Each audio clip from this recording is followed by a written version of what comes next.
nossa Bíblia em Lucas 24.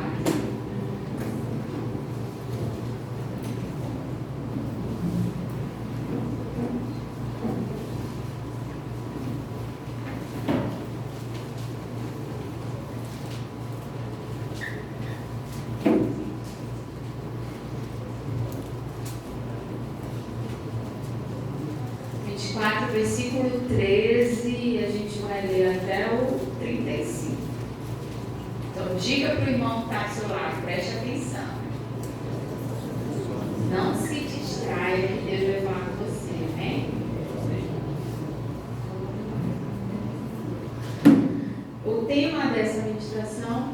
não, então deixa na Bíblia, depois a gente lê. Versículo 13. Naquele mesmo dia, dois deles estavam no caminho, que eram 2 discípulos, estavam no caminho para a aldeia chamada Emaús, distante de Jerusalém, 60 estádios, que equivale a uns 10 quilômetros. E iam conversando a respeito de todas as coisas sucedidas. Aconteceu que, enquanto conversavam e discutiam, o próprio Jesus se aproximou e ia com eles. Os olhos, porém, estavam como que impedidos de o reconhecer. Então lhes perguntou Jesus: o que é que vos preocupa e de que ides tratando à medida que caminhais?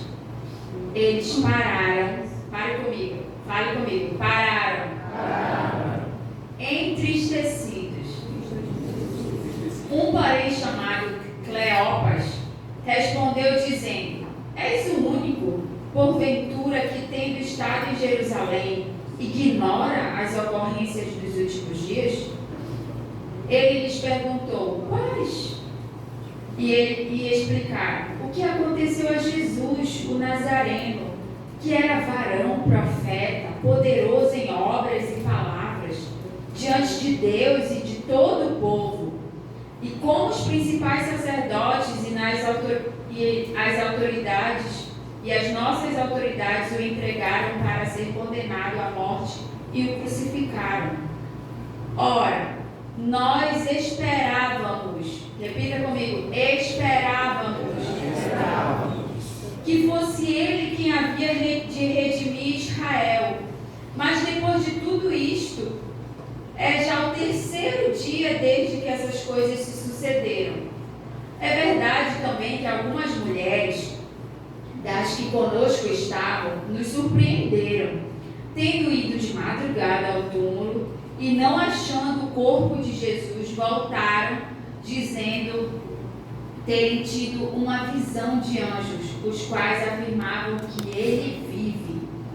De fato, alguns dos nossos foram ao sepulcro e verificaram a exatidão do que disseram as mulheres, mas não o viram. Então lhe disse Jesus: honesto e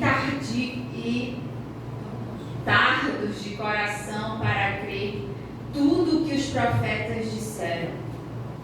Porventura não convinha que o Cristo padecesse e entrasse na sua glória? E começando por Moisés, discorrendo por todos os profetas, expunha-lhes o que a seu respeito constava em todas as Escrituras. Quando se aproximando da aldeia de onde iam, fez ele menção de passar adiante. Mas eles os constrangeram, dizendo: fica conosco, porque já é tarde e o dia já declina. E entrou para ficar com eles. E aconteceu que quando estavam à mesa, repita comigo, mesa. Tomando ele o pão, abençoou e tendo partido, lhes deu. Então se lhes abriram os olhos e reconheceram, mas ele desapareceu da presença deles. Eles lhe disseram um ao outro: porventura não nos ardia o coração quando ele pelo caminho nos falava, quando nos expunha as Escrituras? E na mesma hora, levantando-se, voltaram para Jerusalém, onde acharam reunido com os 11 e outros com ele, os quais diziam: diziam: o Senhor ressuscitou e já apareceu a Simão. Então os dois contaram o que lhe acontecera no caminho e como fora que eles reconhecido no partido, como fora por eles reconhecido no partido do pão. Amém? Glória a Deus por esse fato. Que texto maravilhoso. Muita coisa para a gente aprender hoje. Amém? Eu pedi para você repetir algumas palavrinhas, porque essas palavrinhas elas vão ser evidenciadas nessa noite. E elas são uma chave, né? São a dica. A dica. Então fique atento. O tema da ministração nessa noite, irmãos, é de volta à mesa com Cristo. De volta à mesa com Cristo. E a gente vai tentar esmiuçar um pouquinho dessa história, que é muito enriquecedora. Né? Então vamos começar primeiro com o primeiro tópico, né, dessa ministração, que é quantos discípulos não reconheceram Jesus? Como é que pode, gente? A pergunta que fica: nesse caso, é possível andar com Jesus e não reconhecê-lo? Até parece estranha a pergunta, né? E nos surge outra pergunta: como os discípulos de Jesus não reconheceram? Ou por quê? E aí eu quero tratar um pouquinho com vocês. Primeiro, eles vinham, a Bíblia diz que eles vinham andando no caminho, e aí Jesus se aproxima deles e pergunta para eles: o que está acontecendo? E aí eles até fazem uma pergunta sarcástica, né? Tu está sabendo o que está acontecendo? Como assim? E aí eles vão explicando para Jesus o que aconteceu. Só que o interessante que eu pedi para vocês lerem é que a Bíblia diz que eles pararam entristecidos. Sabe por que muitas vezes os discípulos de Jesus não reconhecem? Porque às vezes a tristeza ou a dor ou a fé abalada, eles estavam diante de um luto, né? Morreu Jesus. E eles estavam entristecidos. Então a tristeza, a dor, uma fé abalada, alguns motivos, uma tempestade, alguns motivos podem fazer com que os discípulos não reconhecessem, porque a visão deles estava o quê? Mergulhada no acontecimento, na dor, né? No luto. Tá certo que Jesus já estava ressurreto, e a Bíblia diz, né, como a gente leu, que eles estavam como que impedidos de ver Jesus. Só que a gente pode tirar uma grande lição aqui pra gente, que às vezes essas coisas, a tristeza exagerada, a dor do luto, né, uma fé abalada por algum acontecimento, ofusca a nossa visão de reconhecer Jesus. Tu saiu do controle, a tempestade chegou e parece que a tua visão ficou meio embaçada. E não só isso. Aí esse texto vai continuando. Ele vai dizendo assim, vai dizendo o que aconteceu, né? Jesus foi morto, e aí ele vai dando continuidade, que os discípulos não só estavam com dificuldade de reconhecer a presença de Jesus, mas com dificuldade de crer nas palavras dele. Olha só o que ele diz aqui nesse versículo. No versículo 19. E ele lhes perguntou: quais? Jesus perguntou: o que está acontecendo? Quais? E eles explicaram: o que aconteceu com Jesus, o Nazareno, que era varão profeta, poderoso em obras e em palavras, diante de Deus e diante dos homens. Irmãos, esses discípulos reconheciam Jesus. Né? Eles reconheciam assim quem era Jesus, que ele era poderoso em obras, em palavras. Eles assim sabiam quem era Jesus. Só que aí aconteceu algo que saiu fora do controle da situação deles, da expectativa deles. E aí ele fala aqui: e como os principais sacerdotes e nossas autoridades entregaram para ser condenado à morte e crucificado. E aí, irmãos, o próximo tópico é que os discípulos, vamos lá, o próximo ponto, quantos discípulos não creem? Olha só, olha o que os discípulos falaram para Jesus: nós esperávamos que fosse ele que havia de redimir Israel. Que forte, né? Nós esperávamos que ele, mas já é o terceiro dia que essas coisas aconteceram. Aí ainda aconteceu algo. É verdade que algumas mulheres das quais conosco estavam nos surpreenderam, dizendo que tiveram uma visão de um anjo dizendo: ele vive, mas não foi suficiente. Parece que não foi suficiente tudo aquilo que Jesus já havia feito diante deles, que ele falou: olha, ele tinha poder em palavras e em obras. E aí eles falam: a gente esperava que ele fosse redimir Israel, mas ele morreu e já era o terceiro dia. E a gente ainda não viu ele, né? O que acontece, irmãos? Eles esperavam, tinham uma expectativa de que Jesus talvez fosse alguém que não precisasse sofrer. E isso era uma grande ilusão, porque o próprio Cristo se revelou aos discípulos dizendo que ele ia sofrer, né? Além disso, irmãos, Jesus chama eles de nécios e insensatos, tardos, que demoram para crer. Agora eu fiquei imaginando, imagina você estar caminhando com Jesus. Olha, você era discípulo, certo? Você é discípulo. Você já conhecia Jesus, já sabia como Jesus falava, né? Já sabia alguns jeitos de Jesus e tal. Então você está caminhando, tudo bem. Ele poderia estar atrás, os discípulos na frente, caminhando, conversando, e tal, que tu não está prestando atenção, que está lá triste.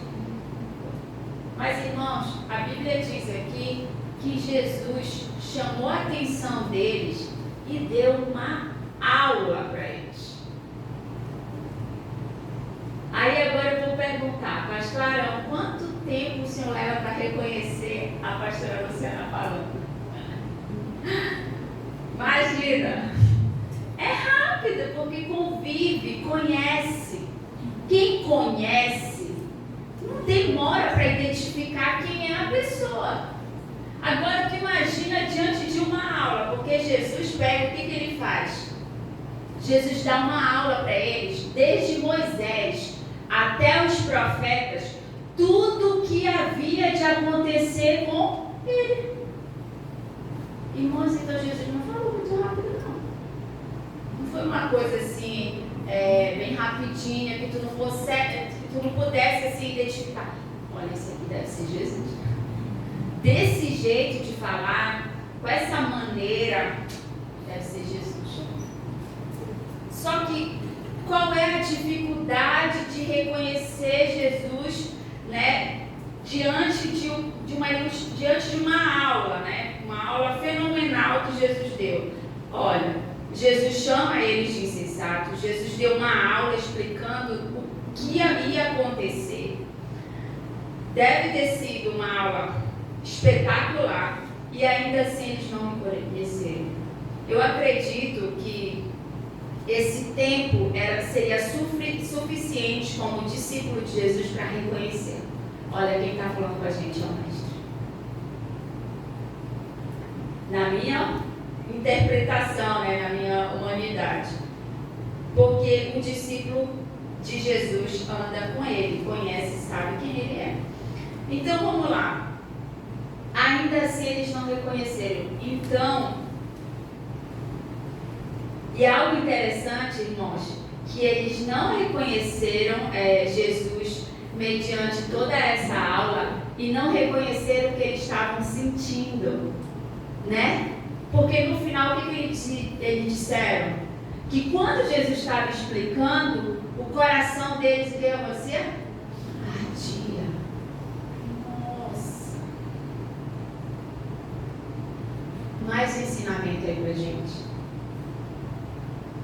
Quando a dor, a tempestade é exagerada e a gente decide não se apropriar da palavra de Deus, a gente passa a não reconhecer Jesus. Mesmo sendo discípulos, porque a gente está mergulhado. É como se a gente estivesse cego, né? Porque a gente está, olha, a gente não crê na palavra. Não consegue nem se reconhecer, nem ver o que está sentindo. Por que tu está sentindo isso? E aí, irmãos, eu escrevi aqui algo assim. Jesus reforçou, primeiro aqui, vou ler rapidinho que eu escrevi. Ainda assim, os discípulos não reconheceram. Eu acredito que aquela aula não foi tão rápida, pois o dia, a Bíblia diz que já estava chegando ao fim. Jesus, com sua bondade, diante da incredulidade dos próprios discípulos dele, resolveu ficar mais um pouco. Sabe o que a gente aprende aí, irmãos? É que mesmo diante da incredulidade, Jesus não abandona os seus discípulos. Amém.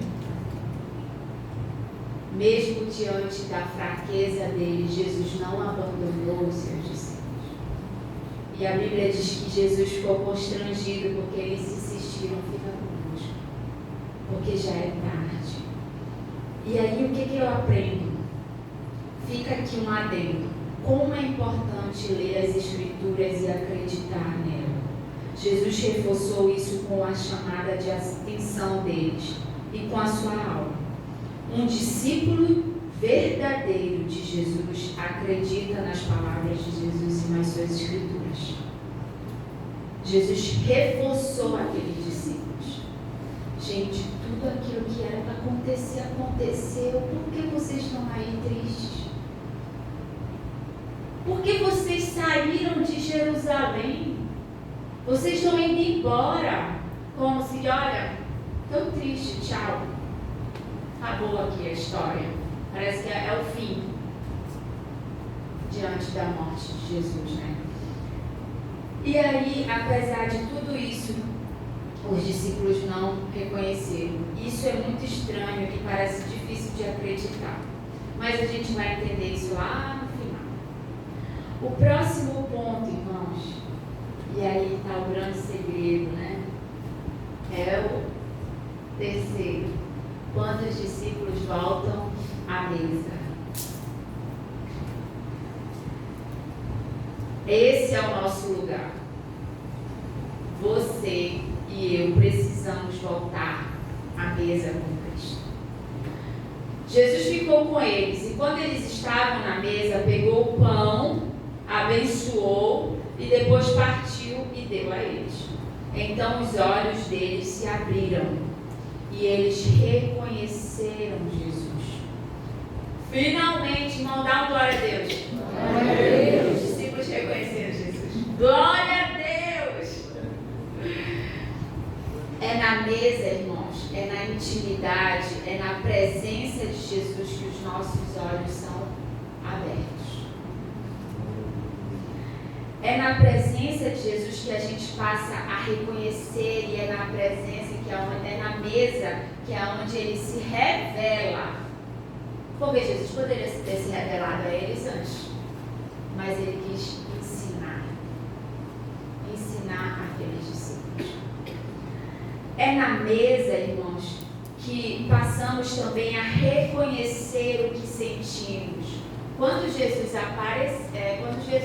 partiu o pão e desapareceu, eles identificaram o que eles estavam sentindo quando eles estavam lá no caminho de Emaús. Eles conseguiram perceber. Então é na mesa com Cristo que você identifica o que está se passando dentro de você. É na mesa com Cristo que você reconhece a presença dele. Olha, ele está aqui. Ele estava aqui, nesse exato momento. É na mesa com Jesus que eu entendo o que Jesus fez. Ele pegou o pão, abençoou e o partiu. O que isso representa? A missão de Cristo. O sacrifício que foi feito. Amém? E a vitória sobre a morte. Amém. Então é na mesa, irmãos, que eu entendo essa missão de Cristo. É na mesa com Jesus que eu não fico mergulhado nas minhas dores e nas minhas tristezas, mas eu compreendo a missão da qual eu fui chamada. Ei, eu sou discípulo de Jesus. Alô? Tu vai parar aí por causa dessa tempestade? Tu vai parar aí de seguir o mestre, deixar tudo, deixar Jerusalém por causa dessa dor, desse luto? E as palavras? E as escrituras? O que elas dizem? O que vai te manter de pé? É na mesa, irmãos, com Jesus, que eu sou impulsionada em fé para ser uma verdadeira discípula. É na mesa com Ele. Uma pergunta: por que depois de uma aula fenomenal de Jesus sobre as Escrituras a respeito dele próprio, os discípulos ainda não reconheceram? Porque só na mesa eles reconheceram. E aí vem algo muito tremendo, irmãos, que Deus falou muito ao meu coração. Eu acredito que saber só sobre Jesus é totalmente diferente de conhecê-lo. É totalmente diferente de crer nele. Saber sobre ele é diferente de estar com ele. Aqueles discípulos no caminho de Emaús, eles sabiam tudo o que tinha acontecido com Jesus. Eles sabiam que Jesus era. Olha, ele é poderoso em obras e em palavras. Eles não sabiam? Sabiam. Vocês não conheciam verdadeiramente o Mestre. Porque senão eles tinham se apegado à palavra dele e às próprias Escrituras, que já evidenciavam tudo o que estava acontecendo. Os verdadeiros discípulos de Jesus têm um relacionamento com Ele, permanecem na sua presença. Muitos discípulos até falam sobre Jesus, servem a Jesus, mas não conhecem verdadeiramente. Pessoas ativistas, cheias de dons e talentos, mas não reconhecem a presença. Investem muito mais tempo em servi-lo e pouco em conhecê-lo. Por isso que diante da dificuldade ou do... Olha, eu vou me embora daqui de Jerusalém. Eu vou embora. Quando você conhece Jesus, você passa a servi-lo com sabedoria, você passa a exalar o bom perfume dele, você passa a transbordar o amor que a gente aprendeu hoje. Transborda, irmão, não consegue ficar contido. Você passa a transbordar o amor. E as pessoas que não creem passam a sentir algo diferente. Olha, elas não creem, elas não sabem exatamente o que está se passando. Mas a presença de Jesus em você muda o ambiente.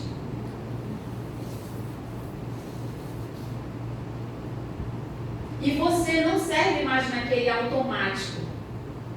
nem conforme você acha que tem que ser feito, mas você serve como Ele quer, porque você reconhece a presença dEle.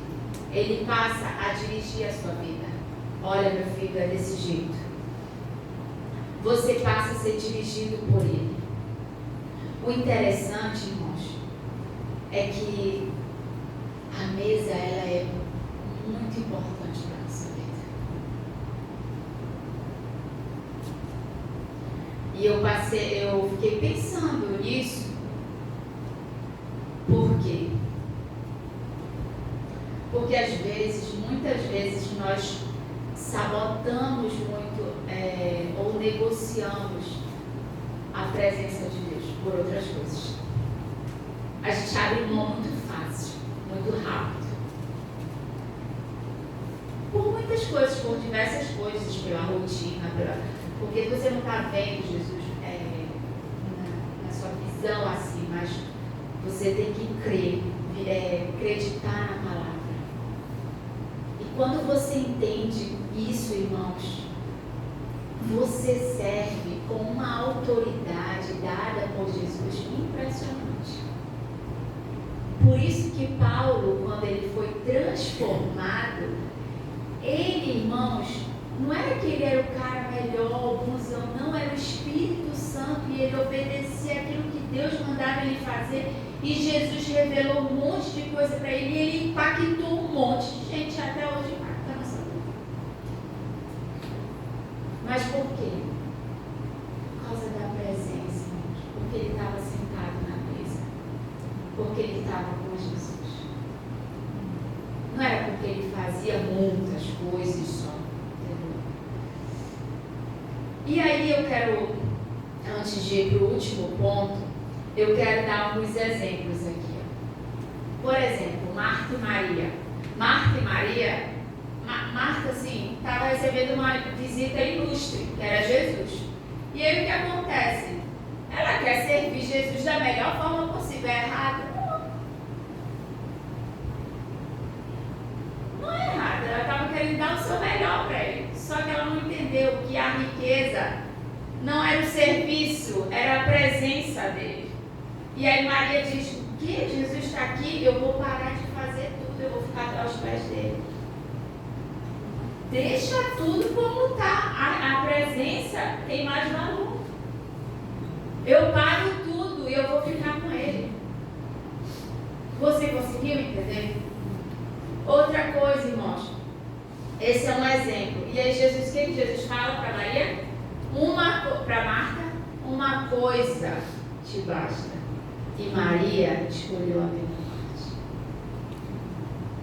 O problema é que às vezes a gente não escolhe a melhor parte. Porque vai fazer a gente parar. Não vai fazer a gente ficar fazendo. Não, a gente para orar, para ouvir, para ser transformado, né?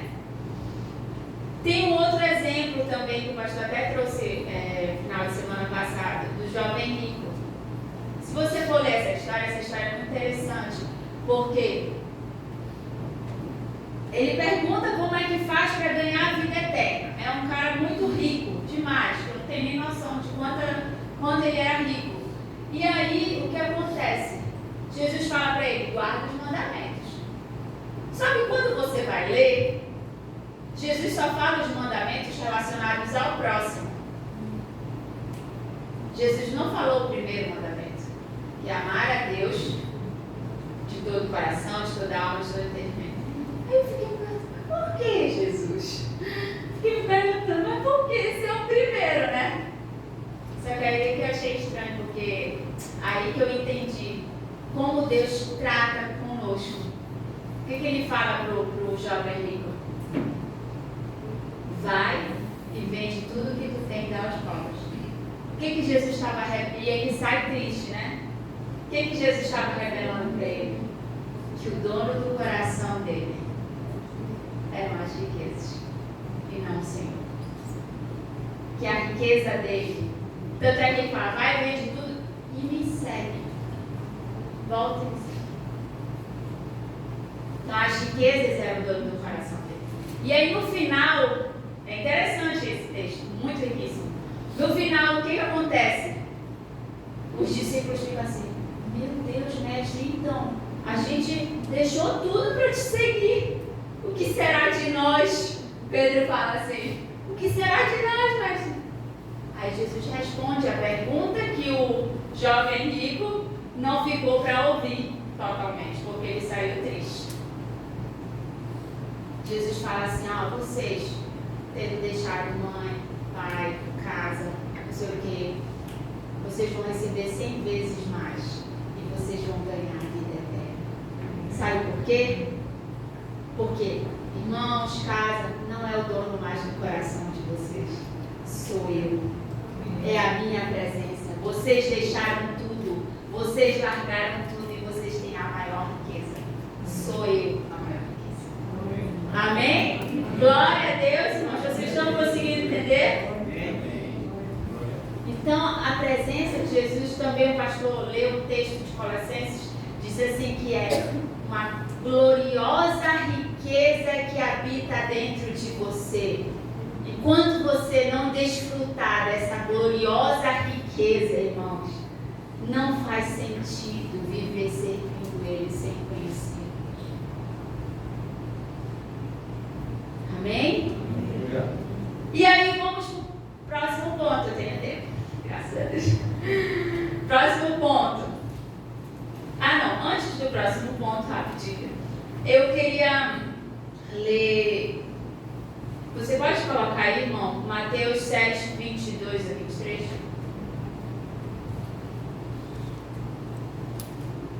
Olha só. Muitos me dirão naquele dia: Senhor, Senhor. Pode ser no versículo anterior, desculpa, 7, 21. Até o 23.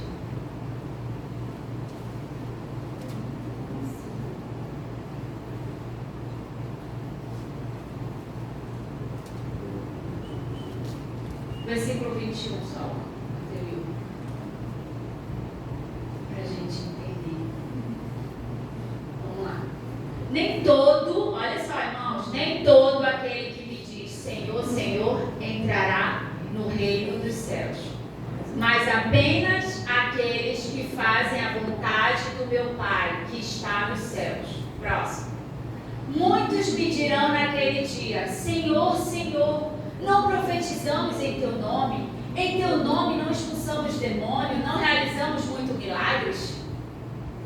Então eu lhes direi claramente: nunca os conheci. Afastem-se de mim, vocês que praticam toda iniquidade. Forte, né?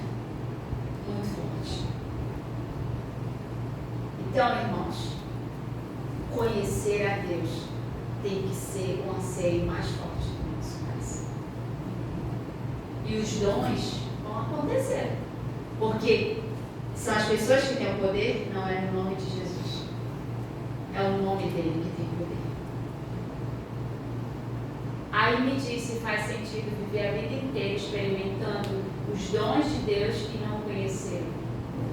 Você não vai entrar no reino. A gente não vai entrar no reino se for assim. E o outro exemplo é Tomé, irmãos. Da uma vez o André pregou.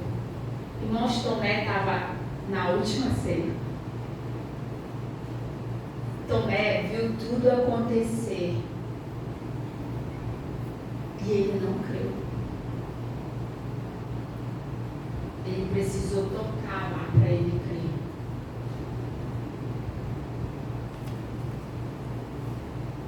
Então a gente precisa conhecer a presença. Se a gente conhecer a presença, a gente vai amar a palavra. Se a gente conhecer a presença, a gente vai acreditar naquilo que ele disse. E aí, irmãos, a gente não vai precisar ver para crer, a gente vai crer sem ver. E hoje a gente está aqui. Amém? Então, ao último ponto. Depois da mesa, e isso aí também é algo fenomenal.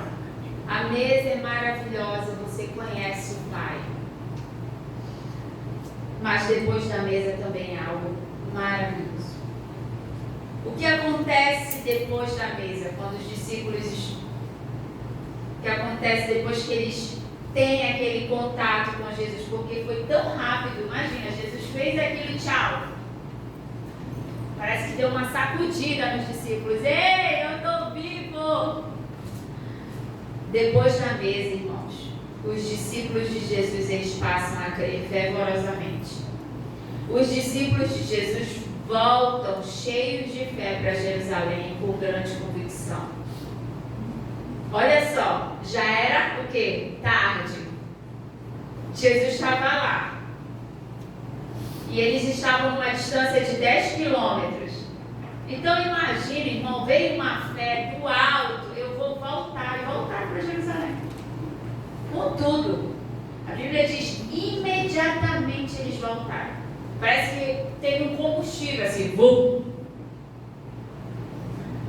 Depois da mesa, eles param de olhar para a sua dor e deixam de ficar paralisados e olham para Jesus e abraçam a missão de Cristo. Eu vou voltar porque Ele está vivo, eu preciso anunciar que Ele está vivo. Ele vive. Amém. Depois da mesa, irmãos, eles passam a ser testemunhas, pois não conseguem conter a alegria de ter Cristo vivo. Depois da mesa, algo interessante, irmãos, é que no mesmo instante eles se levantam e voltam para Jerusalém com toda a convicção de que Jesus ressuscitou. E depois da mesa, irmãos, você é marcado para sempre. Você nunca mais é mesmo. Eu fiquei pensando, eu disse, Deus, me dá algum exemplo aí para que eu possa compartilhar com a igreja para ficar algo mais acessível ainda, mais compreensível. Eu não estou dizendo que servir a Deus não é para a gente fazer isso, é para a gente fazer isso. Só que é para a gente primeiro estar na presença e depois servir. Amém? Conseguiram compreender essa parte. E aí Deus me deu um exemplo. Eu estava na célula ontem no louvor, aí Deus me deu um exemplo. Imagina você tem um carro, certo? Eu vou dizer dos carros mais antigos, né? Porque agora é só tu apertar o botão, o carro liga. O meu ainda é com a chave. Aí Deus falou assim algo para o meu coração. Olha, imagina que você é a chave. Eu sou o motor. O carro só vai andar se o motor estiver ligado. Mas o motor liga também com a chave. Aí tu fica pensando, para pensar assim, mas para funcionar o carro também tem que ter gasolina. Mas o carro liga, né? Ele pode não ir para muito longe, mas ele liga, certo? O que acontece muito de nós é que a gente não quer colocar a chave. A gente quer que o carro ligue sozinho e chegue nos lugares que a gente quer que ele vá. Então a gente aperta no automático, tu tem que servir a Deus e pronto. É isso que tu tem que fazer e tu fica ativo e tal. Mas e a presença? É o motor que vai te levar lá, vai fazer o teu carro funcionar, vai ficar, vai fazer o teu carro ir nos lugares. Porque não adianta ter gasolina e não ter motor, o carro não vai para lugar nenhum. Então, irmão, se você não estiver na fonte, não faz sentido servir. Porque o que você vai estar oferecendo? A sua carne, a sua vontade. Mas se você estiver na fonte, você vai jorrar um manancial, como o próprio irmão falou no outro. Dentro de você vai fluir um manancial. Dentro de você vai transbordar o amor. Porque você está na fonte, você está desfrutando dessa fonte. E é inevitável você servir Jesus. Porque você não vai conter. Lá em Eclesiastes fala assim que Deus colocou, Salomão escreveu, que Deus colocou um anseio no nosso coração pela eternidade. Isso é tremendo, irmãos. Então o que você precisa, você já tem dentro de você, é o Espírito Santo. O que eu e você precisamos conhecer? E como é que se conhece alguém se relacionando? É tempo. Sem tempo com Deus, Você vai conhecer quem? Vai ficar igual esses discípulos. Tem uma aula, tem uma explicação, anda com Jesus, está lá com ele, mas assim, eu não vou reconhecer a presença dele. E aí, faz algum sentido? Não, eles estavam saindo de Jerusalém. Eles iam cumprir a missão? Não. Mas quando você conhece, você é inundado por uma fé que você já nem olha para os seus próprios interesses, para a sua própria dor, para os seus próprios desafios. Você, não, a missão de Cristo é a minha vida, é o que eu preciso fazer, é o meu sentido de viver. Eu preciso obedecer à vontade do meu Pai. Amém? Então se levante aí do seu lugar. Eu não sei onde você está hoje. Se você está no caminho, andando com Jesus e não conseguindo reconhecê-lo. Eu não sei se Jesus está te dando uma aula, dizendo, meu filho, creia, deixe de ser insensato e creia na minha palavra. Eu não sei se você já está na mesa. Se você já está na mesa, dê glória a Deus. Porque se você está na mesa, significa que o próprio Cristo vai movimentar você. E se você também está na mesa, com certeza é inevitável que você vai fazer coisas depois da mesa. Amém? Então feche seus olhos aí. Pai,